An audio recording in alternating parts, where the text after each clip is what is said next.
Vamos a hablar del vacunatorio VIP, por ahí Sí. está Hugo Machiavelli. Hay novedades. ¿Hay novedades? Es interesante, como a vos te gusta plantear, hacer un poquito de historia o recordar que esto comenzó en marzo de este año, cuando nos enteramos de lo que había dicho Beatriz Arlo. ¿Te acordás, no? Que habían querido o le habían ofrecido vacunarla por debajo de la mesa. Ella se presentó y declaró en la justicia ante el fiscal Eduardo Tayano con la veeduría o el control de la jueza María Eugenia Capuchetti. En su momento eso impactó y empezó a desatar un escándalo que tuvo implicaciones internacionales. Días más tarde fue Horacio Berbisky el que confesó haber sido vacunado en el Ministerio de Salud por el ofrecimiento del entonces ministro Ginés González García. La causa tuvo idas y vueltas, fue muy impactante, para muchos fue parte de la derrota electoral, la respuesta de la sociedad civil, expectante por las vacunas, que reconoció el gobierno a través de una lista de 70 involucrados. ¿Qué es lo que hizo la jueza? Leí todo el expediente en su declaración, donde ella dice: en julio de este año hay inexistencia de delito. Claro.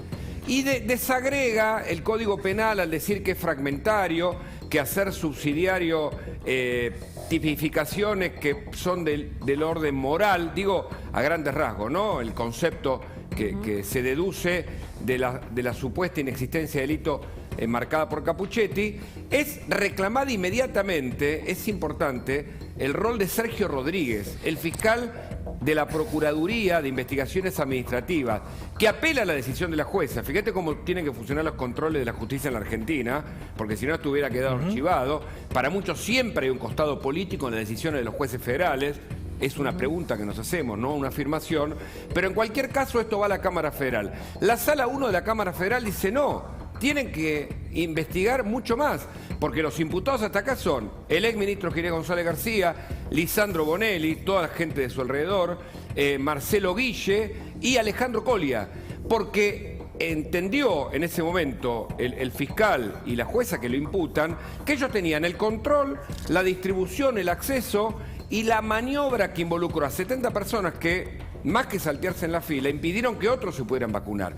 Estas son las consecuencias de ese vacunatorio VIP, que funcionaba en el Hospital Posadas y que funcionaba en el Ministerio de Salud. ¿Y cuáles son las pruebas que se conocen ahora que podrían implicar a Bisotti? Bueno, ahora lo que dice la Cámara Federal, y que finalmente Eduardo Tayano, por supuesto, acepta, y la jueza también, es que hay que investigar a Bisotti porque no podía, nosotros lo hablamos también, no podía desconocer el hecho del control de estas vacunaciones, de este vacunatorio VIP.